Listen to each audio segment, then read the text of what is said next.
नमस्कार दोस्तों, ये वीडियो लाइब्रेरी साइंस से संबंधित है और इस वीडियो में मैं आपको बताऊंगी कि जो स्टूडेंट्स लाइब्रेरी साइंस से चाहे वो बीलीस कर रहे हों या डीलीस कर रहे हों, चाहे से बीलीस कर रहे हों या डीलीस कर रहे हों, उन दोनों की ही स्टूडेंट्स के लिए बहुत ही यूज़फुल वीडियो है। मैं आपको इसमें बताऊंगी कि जो लाइब्रेरी साइंस से जो बीलीस और जो डीलीस करते हैं उनके दो सब्जेक्ट जो होते हैं वो प्रैक्टिकल होते हैं। दो सब्जेक्ट जो होते हैं वो प्रैक्टिकल होते हैं।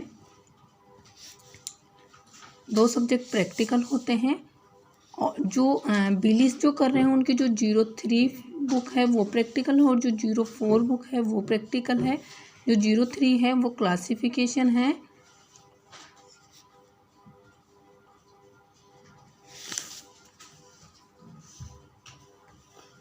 और जो 04 है वो कैटालॉगिंग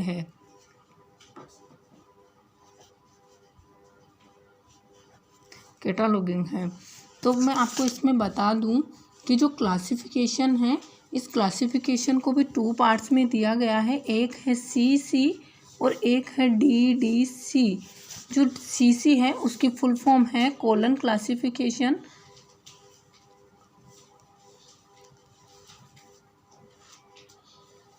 और जो कॉलन क्लासिफिकेशन के जो जनक हैं, फादर ऑफ कॉलन क्लासिफिकेशन, वो हैं SR रंगनाथन। SR रंगनाथन भारत के ही रहने वाले हैं। भारत के मद्रास से इनका जो है रिलेशन है, ये भारत के मद्रास से हैं और इन्होंने ही कॉलन क्लासिफिकेशन बुक लिखी है। कॉलन क्लासिफिकेशन जो बुक है वो SR रंगनाथन द्वारा लिखी गई हो। और जो DDC बुक है, DDC की फुल फॉर्म होती है Dewey decimal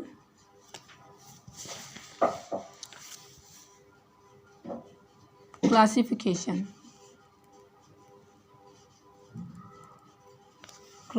dewy decimal classification. और जो इसके जनक है वो मेलविल ड्यूई हैं। इसके जो DDC के जो जनक है वो मेलविल ड्यूई हैं और जो CC के जो जनक है वो SR रंगनाथन है। जो हमें CC बताई गई है, जो CC है इसमें जो हमें दिए गए हैं वो सब न्यूमेरिकल्स कोड हैं। इसमें हम जो पढ़ेंगे वो हम केवल मैथ्स से मैथ्स या हम कह सकते हैं कि नंबर्स पढ़ेंगे। और जो डेसिमल ने दिया है, इन्होंने अपनी जो पद्धति दी है वो A to Z दी है। A to Z दी है। और मैं आपको बता दूं कि हमें जो CC पढ़ना है, जो CC पढ़ेंगे इसके लिए हमें एक बुक की ज़रूरत होती है और वो बुक है कॉलन क्लासिफिकेशन बुक। ये SR रंगनाथन द्वारा लिखी गई है। ये इसका 6th एडिशन है और ये बुक हमें मार्केट में बड़े ही आसानी से मिल जाती है। हम बिना इस बुक के हम जो होते हैं CC के जो टाइटल है उनका सॉल्यूशन नहीं कर सकते। CC के टाइटल का सॉल्यूशन करने के लिए हमें इस कॉलन क्लासिफिकेशन बुक की नीड होती है और इसलिए भी नहीं, ये जो कॉलन क्लासिफिकेशन है ये हम जो स्टूडेंट्स हैं वो एग्ज़ाम में आसानी से ले जा सकते हैं। बिना इस बुक के इन टाइटल को सॉल्व करना पॉसिबल ही नहीं है। तो जो भी स्टूडेंट बीलीस या डीलीस कर रहे हैं उन्हें ये बुक आवश्यक रूप से लेनी चाहिए। और जो ये बुक अभी नहीं, बाद में भी जब वो एग्ज़ाम की तैयारी करते हैं या बीलीस के बाद में एमलीस करते हैं, जो भी प्रैक्टिकल सब्जेक्ट हो उसमें इस बुक की नीड होती है। तो अब हम आगे बढ़ते हैं और मैं आपको इस बुक की थोड़ी सी जानकारी दे देती हूँ कि इस बुक में क्या है। हम इस बुक को ओपन करेंगे और हम देखेंगे कि इस बुक का जो 7 नंबर जो पेज है उसमें यहाँ पे लिखा हुआ है कंटेंट्स। इस बुक में लिखा हुआ है, इस बुक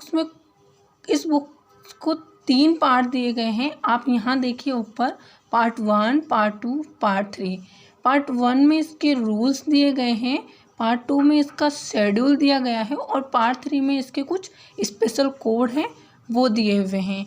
इधर आप देखिए यहाँ पे चैप्टर 00 इसका पूरा इंट्रोडक्शन दिया हुआ है। ये call number, class number, book number, collection number, ये स्टेप बाय स्टेप दिए हुए हैं। और जो ये कॉल नंबर होता है, ये call number, class number, book number और कलेक्शन नंबर, इन तीनों नंबर से मिलकर बना हुआ होता है। और ऐसा रंगनाथन जी ने अपनी जो ये जो बुक है इसमें इन्होंने स्टेप बाय स्टेप हमें ये चैप्टर दिए हैं। इनके माध्यम से हम जो सीसी के टाइटल होते हैं उनको बड़े ही आसानी से हल कर सकते हैं। कुछ स्टूडेंट्स बोलते हैं कि हम इन जो ये इसके अंदर जो ये चैप्टर दिए हुए हैं हम उनका यूज कैसे करें, हम टाइटल कैसे बनाएं, टाइटल का जो है कोड कैसे दें। तो इस बुक के माध्यम से, इनके माध्यम से हम इनके टाइटल को बना सकते हैं। मैं आपको बताऊं, हम आगे चलेंगे। चैप्टर 1 यहाँ पर जो है मेन क्लास दी हुई है। अब हम इस मेन क्लास को खोलेंगे 2.4 पेज नंबर। अब हम 2.4 पेज नंबर खोलेंगे। देखिए अभी हम यहाँ पे देखिए आप 2.4 पेज नंबर, और ये 2.4 पेज नंबर पे सारी मेन क्लास दी हुई है। और इस बुक में जिस तरह से मेन क्लास दी हुई है, हम अपने टाइटल में अगर स्मॉल में है तो स्मॉल में, और कोई अदर सिंबल दिया हुआ है तो उस सिंबल में, और कैपिटल है तो कैपिटल में ही हम अपनी मेन क्लास का यूज़ करेंगे। हम अपने मन से किसी भी प्रकार की कोई मेन क्लास नहीं लगाएंगे। जैसी मेन क्लास हमें इस बुक में रंगनाथन जी ने दी है, हम वैसे ही मेन क्लास का यूज़ करके हमारे टाइटल को बनाएंगे। अब आप यहाँ पे देखिए जर्नलिया, यहाँ पे जो ये मेन क्लास है जर्नलिया, ठीक है, इसका सिंबल हमें जेड दिया गया है। फिर हम देखेंगे आगे, जैसे कोई शब्द दिया हुआ हो यूनिवर्स ऑफ नॉलेज तो हम उसका कोड 1 रखेंगे। लाइब्रेरी साइंस का कोड 2 है, बुक साइंस का 3 है। ऐसे इसमें कोड दिए हुए हैं, ये आप देख सकते हैं बड़े ही आसानी से। इसका यूज़ हम जब प्रैक्टिस करेंगे तो ये हमें ऑटोमेटिकली ही लगेगा कि हाँ हमें ये समझ आ रहा है। कोलन की प्रैक्टिस करना बहुत ही ज़्यादा ज़रूरी है। बिना कोलन की प्रैक्टिस करें हम इसको नहीं सीख पाएंगे। तो हमको कोलन की बुक करना, प्रैक्टिस करना बहुत ही ज़्यादा ज़रूरी है। अब आप इस देखेंगे 2.5 पेज नंबर पे। अब हम 2.5 पेज नंबर पे हम देखेंगे, यहाँ में हमें दे रखा है कॉमन आइसोलेट। इस कॉमन आइसोलेट का मतलब ये होता है कि ये जो वर्ड दिए हुए हैं, ये जो शब्द दिए हुए हैं, ये एक ही क्लास में नहीं, ये कई क्लास में आते हैं। तो इनको रंगनाथन जी ने कॉमन आइसोलेट का नाम दिया और कॉमन आइसोलेट को अलग से नंबर दिया। जैसे इसमें अलग से नंबर दिया, मैथमेटिक्स या अल्फ़ाबेट्स के नंबर रंगनाथन जी ने हमें दिए हैं अपनी इस बुक में। उनका जो है अपनी बुक में जो है इनको दिया है। अब हम देखेंगे इस बुक में कुछ मेंशन करने की ज़रूरत भी है जहाँ कुछ चीज़ें नहीं लिखी हुई है। जैसे जो है साइक्लोपीडिया लिखा हुआ है, हम इसको एनसाइक्लोपीडिया कहते हैं, तो आप यहाँ पे मेंशन कर लो। पेंसिल से ही हम इसमें मेंशन करेंगे, क्योंकि इस बुक को जब हम एग्ज़ाम में लेके जाते हैं तो हम एग्ज़ामिनर इस बुक को चेक करता है तो हम इजीली इरेज कर सकते हैं। तो हम इसमें पेंसिल का ही यूज़ करेंगे। और एनसाइक्लोपीडिया के बाद हम यहाँ पे ऑब्लिक करके हम डिक्शनरी लिख लेंगे। और पेरियोडिकल लिखा हुआ है, यहाँ पे आप देखिए एम सिंबल दिए रखा है और पेरियोडिकल लिख रखा है। इसके आगे हम जनरल लिख लेंगे। और जब मैं आपको आगे करवाऊँगी तब मैं इसमें आपको मेंशन करवा दूँगी कि कहाँ पर कुछ छूटा हुआ है, तो आप इसमें नोट कर लें। अभी हम आगे देखेंगे, ये है आइसोलेट। और ये पी और P2 का जो यहाँ पे जो मीन्स होता है वो होता है space and time, space and time. देखिए अब हम पेज पलटेंगे और आगे बढ़ेंगे। ये इसी का दिया हुआ है, ये कोलन क्लासिफिकेशन जो यहाँ पे है, ये शेड्यूल्स है कि हम इनका प्रयोग कैसे करेंगे।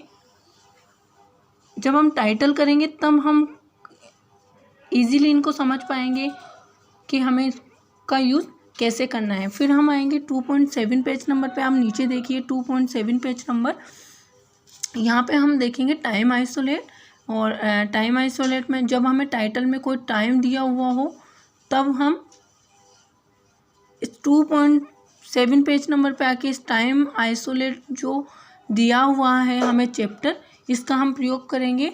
इसमें यहाँ पे शॉर्ट टाइम भी दिया हुआ है, जैसे डे टाइम, नाइट, इधर summer, autumn, winter, snow, dry, wet. तो हम इनका प्रयोग करके हम टाइटल को बनाएंगे। यहाँ पे स्पेस आइसोलेट दिया हुआ है चैप्टर नंबर 4। चैप्टर नंबर 4 में स्पेस आइसोलेट, इसमें हम टाइटल में हमें जो स्पेस दी हुई होगी उस स्पेस का कोड देख के लिखेंगे, और जो वर्ड है इसका भी नंबर 1 है, और जो इंटरनेशनल है उसके लिए भी हम नंबर 1 करेंगे। तो हम अपनी बुक्स में यहाँ पे इंटरनेशनल वर्ड यूज़ कर लेंगे। अब यहाँ पे हमें देखिए यहाँ पे हमें जितनी भी कंट्रीज़ वगैरह हैं सबके नंबर हमें दिए हुए हैं। अब हम आगे बढ़ते हैं। यहाँ पे शॉर्ट जो स्पेस दिया हुआ है, जैसे mountain, cities, lake, river, delta, island, इनके सबके कोड हमें अलग से दिए हुए हैं। फिर यहाँ पे देखिए एक ज्योग्राफिकल इंडेक्स दी हुई है। इस ज्योग्राफिकल इंडेक्स के माध्यम से हम अल्फ़ाबेट से मतलब जल्दी बजाय हम स्पेस आइसोलेट का प्रयोग करें, हम ज्योग्राफिकल इंडेक्स से हम सीधे किसी भी कंट्री या किसी भी स्टेट के नंबर आसानी से ढूंढ सकते हैं। इसमें जो है अल्फ़ाबेटिकल्स दिए हुए हैं। इसके बाद में आता है लैंग्वेज आइसोलेट।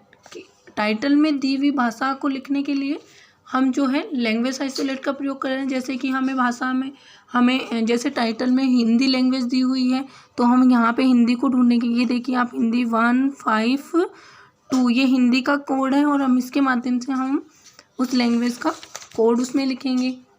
अब इसके बाद में हमें यहाँ पे दिया हुआ है चैप्टर 6, ये पैस, इंट्राफैक्ट्स एंड इंट्रा आर्बर रिलेशंस, ये हमें दिए गए हैं। ये हम जब टाइटल को लिखेंगे, जब हम टाइटल करेंगे तब इनका यूज़ करेंगे, और वही मैं आपको बता पाऊँगी अच्छे से, आप वही समझ पाएंगे कि हमें इनका प्रयोग कैसे करना है। फिर यहाँ से हमारी क्लास नंबर जो क्लास है, इस चैप्टर से हमारी क्लास स्टार्ट हो जाती है। यहाँ पे आप देखिए आगे बिब्लियो जनरलिया लिखा हुआ था, इसके आगे बिब्लियोग्राफी है। बिब्लियोग्राफी की जो क्लास होती है वो ए होती है। ऐसे ही सारी क्लासेस दी हुई है। फिजिक्स की क्लास सी, लाइब्रेरी साइंस की क्लास मैं आपको यहाँ दिखा दूँ। लाइब्रेरी साइंस की जो क्लास होती है वो होती है 2। और जब हम टाइटल्स करेंगे, टाइटल्स में जब हमें क्लास को सर्च करना पड़ेगा तो हमें ये ज़्यादा अच्छे से समझ में आएगा। इसमें फिर पूरी लेकर इसमें जो है हमें क्लास दे रखी है जेड तक, और जो लास्ट क्लास है हमें आपको बता दूँ लॉ की है, जो है चैप्टर जेड, इसमें हमको लॉ की क्लास दे रखी है। अब हम इस वीडियो को मतलब ज़्यादा ना बढ़ाते हुए मैं वीडियो को यहीं ख़त्म करती हूँ। अगर आपको ये वीडियो पसंद आए तो आप इसको शेयर करें और इस चैनल को सब्सक्राइब करें ताकि मेरी आने वाली वीडियो आपको मिल सके। Thank you for watching.